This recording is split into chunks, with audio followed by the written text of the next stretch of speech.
राष्ट्रवादी शरद पवार गटाकडून सातारा लोकसभा मतदारसंघाची उमेदवारी नुकतीच माथाडी कामगार नेते शशिकांत शिंदे यांना मिळाल्यानंतर त्यांनी प्रथम कराडमधील यशवंतराव चव्हाण यांच्या स्मृतिस्थळाला भेट देत नतमस्तक होत अभिवादन केले। यावेळी त्यांनी पत्रकारांशी देखील संवाद साधला। जाहीर झाल्यानंतर प्रत्येक मार्केटमधल्या माथाडी कामगारांचा आशीर्वाद घेतला आणि त्याचबरोबर अण्णासाहेब पाटलांच्या आमच्या माथाडीच्या कार्यालयात असलेल्या त्यांच्या पुतळ्याला अभिवादन केलं। त्यावेळेला नरेंद्र पाटील सरचिटणीस म्हणून तिथे उपस्थित होते, त्यांनी माझं स्वागत केलं। त्यावेळेला पक्षाच्या माध्यमातून नव्हे तर माथाडी कामगारांचा नेता आणि माथाडी कामगारांचा एक सहकारी म्हणून त्यांनी माझं स्वागत केलं। काल तुम्हाला उमेदवारी जाहीर झाल्यानंतर महेश शिंदेंनी टीका केली तुमच्यावर की कोरेगावचं वाटोळ केल्यानंतर आता जिल्ह्याचं वाटोळ करायला निघालात। मी त्या विषयावर जास्त बोलणं बरोबर नाही। मी मागे सांगितलं अपघात झाला होता, काही लोकांना 2.5 वर्षामध्ये फार मोठी हवा गेली, हुकुमशाही पद्धत लाभवण्याचा प्रयत्न करतायत। लोकांमध्ये काय सुप्त नाराजगी आहे ती आपल्याला पाहायला मिळते। पासो जे बोलतात त्यांना लखलाभ आहे, त्यांना असंच वागावं अशी माझी आहे। काय उत्तर सातारा आणि दक्षिण सातारा तुम्ही कराड पाटणला कसा न्याय देणार आता? म्हणजे कशाबद्दल? आतापर्यंतच्या या पूर्वीच्या लोकप्रतिनिधी तुमच्या समोर असणारे कराडवर काय दुजाभाव केलेला आहे? मी तुम्हाला सांगतो, कराड पाटण कसं बघणार? मी तुम्ही जावळीचे एवढ्या लांबचे मुळामध्ये असं आहे, खासदार हा 6 मतदारसंघात असतो, निधी वाटत असताना समान सूत्र ठेवलं जातं आणि राहिला कराड आणि पाटणचा प्रश्न, मुळामध्ये या परिसरामध्ये माथाडी कामगार मुंबईशी जवळ असलेली बरीचशी मंडळी आहेत आणि त्या सर्वांचा शशिकांत शिंदे साहेबांचा नेहमी संपर्क आलेला आहे, त्यामुळे निश्चित ते त्यांना न्याय देतील। अजून तुम्हाला सांगतो, माझं काम करण्याची पद्धत ज्यांना माहिती आहे, मी एका तालुक्यापुरता एका मतदारसंघापुरता कधी काम करत नाही। आपलं नेतृत्व नेत्याच्या माध्यमातून वाढवायचं असेल तर लोकांच्या विश्वासावर गेलं पाहिजे। तुम्हाला सातारा जिल्ह्यामध्ये एक चांगला लोकप्रतिनिधी खासदार म्हणून पाहायला मिळेल। तुम्हाला एवढं सांगतो, एक कराडचा प्रश्न असो किंवा पाटणच्या डोंगर कपारीतला असो, मागचे खासदारांनी काम केलेले आमच्या श्रीनाथ पाटील साहेबांनी वगैरे काही लोकांनी केलं मला माहीत नाही, परंतु मी चांगला पद्धतीने सर्वांचे प्रश्न सोडवणारा, आमच्या नेत्यांना बरोबर घेऊन काम करणारा एक चांगला लोकप्रतिनिधी होण्याचा 100% प्रयत्न करेन, हा विश्वास देतो। माथाडींचे नेते म्हणून तुम्हाला नरेंद्र पाटलांचा पाठिंबा राहील? मी ते लोकशाहीमध्ये त्यांचे पक्षाचे विचार वेगळे आहेत, त्यांनी काय निर्णय घ्यावा हे मी त्यांना आज बोलू शकत नाही। आतापर्यंत माथाडींचा ज्यावेळेला विषय येतो त्यावेळेस सगळे नेते एकत्र येतात, माथाडीचे प्रश्न येतात। आता काय झालं, पहिलं आम्ही सगळे पवार साहेबांच्या छत्राखाली एकत्र होतो, भाजपला ते पण बघवलं नाही, त्यामुळे पक्षाचे आमचे त्या संघटनेमध्ये पण फूट पाडण्याचा प्रयत्न झाला आणि त्यामुळे ते त्या पक्षात आहे, मी ह्या पक्षात आहे। पक्षाचे वेगळे विचार असले तरी संघटनेच्यामध्ये आम्ही एकत्र असतो, कारण कामगारांचा प्रश्न असतो। त्यांनी काय निर्णय घ्यायचा तो त्यांनी घ्यावा, मी त्याच्यावर काय लादण्याचा प्रयत्न करणार नाही। उमेदवारी अर्ज भरण्याचा मुहूर्त कधी? 15 तारीख पवारसाहेबांच्या उपस्थितीमध्ये 15 तारखेला फॉर्म भरला जाईल आणि तो फॉर्म सगळ्या सातारा जिल्ह्यातले सगळी लोक, सगळ्या पक्षाची लोक उपस्थित राहून तो फॉर्म भरण्याचा निश्चितपणाने आम्ही निर्णय घेतलेला आहे। सकाळी 10 वाजता राजवाड्यामधून गांधी मैदानावरून त्या ठिकाणी रॅली निघेल आणि कलेक्टर ऑफिसला आम्ही फॉर्म भरणार आहोत। उमेदवारी काल जाहीर झाली, तुम्ही आज शिरवळपासून सातारा लोकसभा मतदारसंघात आलाय, कराडपर्यंत आलाय, काय भावना आहे तुमच्या, कसं वातावरण वाटतं? मी एक सांगू की आदरणीय शरदचंद्रजी पवार साहेब, उद्धवजी बाळासाहेब ठाकरे, राहुलजी गांधी यांच्या विचारातून, मित्रपक्षाच्या विचारातून महाविकास आघाडीचा उमेदवार म्हणून माझ्या जिल्ह्यातल्या महाविकास आघाडीच्या सर्व नेत्यांनी या ठिकाणी साथ दिली आणि माझी उमेदवारी जाहीर झाली। उमेदवारी जाहीर झाल्यानंतर मी प्रथमतः सातारा जिल्ह्यामध्ये येत असताना मी पाहिलं की सर्वसामान्य जनता आणि तरुणांचा फार मोठ्या प्रमाणात या असलेल्या स्वागतासाठी फार मोठ्या प्रमाणात उत्साह होता, फार मोठ्या प्रमाणात गर्दी होती। हे चित्र बघितल्यानंतर 100% उद्याच्या लोकसभेच्या निवडणुकीला महाविकास आघाडीला चांगल्या प्रकारचं यश आणि वातावरण सातारा जिल्ह्यामध्ये आहे। कोणते मुद्दे घेऊन तुम्ही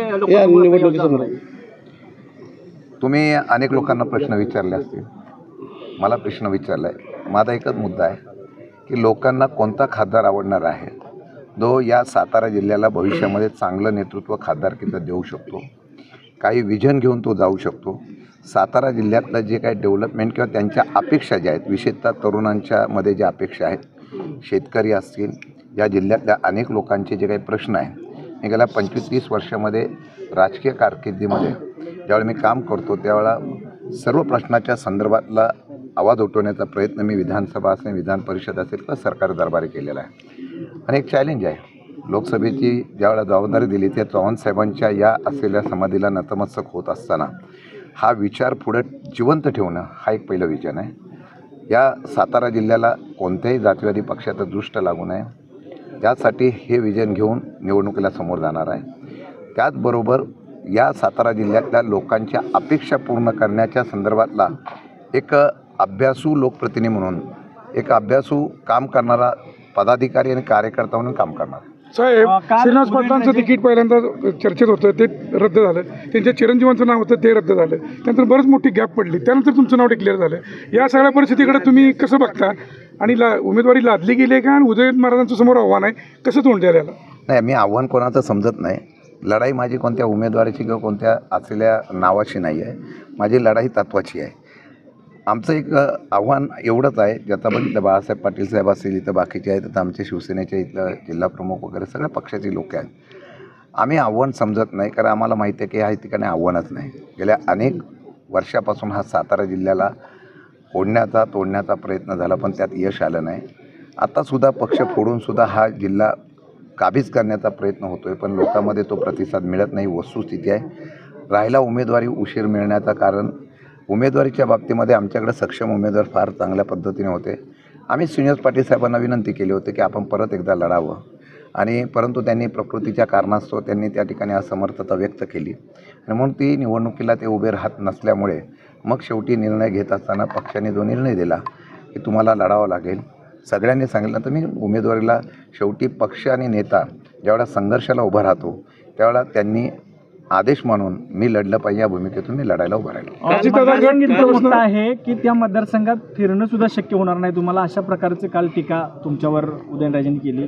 एवढा वेळ मिळणार नाही आणि तुम्हाला. त्याला जोडून प्रश्न आहे मी की गेले त्यांनी दुसरं एक असं सांगितलं की काही प्रकरण आहेत ते लवकरच आम्ही पुढं आणणार आहोत. मी एक सांगू तुम्हाला, मी 12 महिने काम करतो. सातारा जिल्ह्यातल्या जनसामान्यांमध्ये माझं त्या ठिकाणी संपर्क आहे. जे कोण म्हणत असेल त्यांचा किती संपर्क आहे मला माहीत नाही. निवडणुकीपुरता आहे काही जनता ठरवते. राहिला प्रश्न काही प्रकरणं बाहेर काढण्याचा, माझं म्हणणं रडीचा डाव खेळू नये. लोकशाहीच्या माध्यमातून त्या ठिकाणी निवडणुकीला समोर जावं. कोणी असो, खोट्या केसेस दाखल करून त्याप्रमाणे राजकारणामध्ये कोणाचा आवाज दाबणं ह्याला लोकशाही म्हणत नाही. आमची लढाई हीच आहे की जी हुकुमशाही येते, ज्या पद्धतीने या ठिकाणी अधिकाराचा वापर करून अनेक लोकांना दबावाच्या राजकारणामध्ये फोडण्याचा प्रयत्न होतो, त्यावर सातारा जिल्हा स्वाभिमानी आहे आणि आम्ही त्या परिणामाला कधी घाबरलेलो नाही. मग आम्ही निष्ठा बदलली नसती. आम्ही निष्ठावंत राहिलो एवढ्याचसाठी आम्ही ह्या परिणामाला घाबरत नाही. किती खोटे कोर्टाने निर्णय घेऊन द्या, सरकारने हस्तक्षेप करायची गरज नाही. खोट्या केसेस टाकून दाबण्याचा प्रयत्न केला तरी सत्य मरत नसतं आणि सत्य जिवंत असतं. माझं आता आजही आव्हान आहे, लोकांच्या न्यायालयामध्ये आम्ही जाऊया.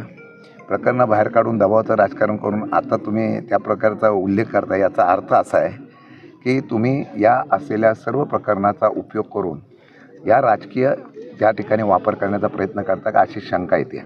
अजितदादा गट तुमच्यापासून विभक्त झाला, त्याचा फटका कितपत बसला असं वाटतं तुम्हाला? मी आज काय सांगत नाही, पण मी तुम्हाला एक सांगतो का, सातारा जिल्ह्यातली नव्हे तर महाराष्ट्रातली सगळी निवडणूक लोकांनी हातात घेतलेली आहे. तुम्ही चित्र बघा. मला एक उदाहरण सांगावं लागतं. 48 जागेसाठी जर 5 टप्प्याची निवडणूक होत असेल तर महाराष्ट्रामध्ये महायुतीला फार पोषक वातावरण असं नाही आहे.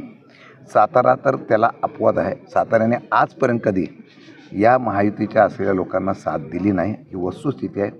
आणि ज्यावेळेला जनता निवडणूक हातात घेते ना, तेव्हा त्याच्या पुढे कोणाचं चालत नाही. तुम्हाला येताना काळामध्ये दिसेल साताऱ्याची निवडणूकसुद्धा जनताच हातात घेईल. सुप्त लाट आहे विरोधातली, त्याचा प्रत्यंतर मतदानात पाहायला मिळेल. कोल्हापूरच्या शाहू महाराजांना घरी जाऊन उमेदवारी दिली जाते आणि आपल्या साताराचे महाराज आहेत त्यांना वेटिंगवर ठेवलं जातं. या सगळ्या तुम्ही कसं बघताय? हा त्यांचा आणि त्यांच्या पक्षाचा प्रश्न आहे, त्यात मी काय उत्तर देणार नाही. त्या पक्षाने का थांबवलं का नाही थांबवलं तो त्यांनी त्याचं उत्तर द्यावं. शरद पवार हे पंतप्रधान झाले असते, मात्र ज्यावेळी काँग्रेसमधून बाहेर पडले देवेगौडांनी त्यांना बोलवलं होतं, मात्र त्यावेळी सुद्धा शरद पवार यांनी कच खाल्ली. तर आत्ता जे काही अजित पवार बाहेर पडले त्यावेळी सुद्धा प्रफुल्ल पटेल म्हणतात की आम्ही गेलो होतो त्यावेळी सुद्धा ते तयार झाले होते, मात्र ऐन वेळेला कच खाल्ली. अशीच भूमिका शरद पवारांची राहिलेली आहे, त्यामुळे पक्षाचं नुकसान होतं. मला वाटतं की पवार साहेबांना ज्यांनी राजकारणामध्ये ओळखलं ते फार अशा प्रकारचं वक्तृत्व करणार नाही. हा नेता कधी कच खाणार नाही, हा नेता डाव टाकणारा असतो. आणि शरद पवार महाराष्ट्राच्या असलेला स्वाभिमानाचा डाव असा टाकेल की राज्यामध्ये या महायुतीचे स्वप्न पूर्ण होणार नाही. 40 पारच्या ऐवजी ते किती पार होतं ते पाहायला मिळेल. नरेंद्र पाटील भाजपमध्ये आहे, त्यामुळे माथाडीचं मतदारांचं काय विभाजन होईल की त्याचा फटका कितपत बसेल आपल्याला घेऊन? मी आपल्याला एक सांगतो की शेवटी निर्णय घेताना तो कामगार घेत असतो. मी एवढंच सांगेल की शरद पवार साहेबांचं माथाडी कामगारांचं असलेलं नातं हे ज्या पद्धतीने आहे, त्यांनी अगदी माथाडीनं घरं दिली, माथाडींचे प्रश्न जाणून घेतले. आजपर्यंत माथाडींच्या बाबतीमध्ये वक्रदृष्टी करण्याचे धाडस कधी झालं नव्हतं. दुर्दैवाने भाजपचं सरकार आलं आणि 5-5, 6-6 कायदे नवीन अंमलबजावणी करण्यासाठी वटहुकूम निघालेले आहे. ते माथाडी कामगारांना माहिती आहे. त्यामुळे माथाडी कामगार हा नेहमी पवारसाहेबांशी बांधील आहे. माझं पण काम आहे. त्यामुळे मी विश्वास आहे माझा की ही मंडळी या ठिकाणी महाविकास आघाडीच्या मागे उभी राहतील. काल तुम्हाला ते भेटायला आले होते, त्यात काय चर्चा? नाही, मी ज्यावेळेला तिकीट जाहीर झाल्यानंतर प्रत्येक मार्केटमधल्या माथाडी कामगारांचा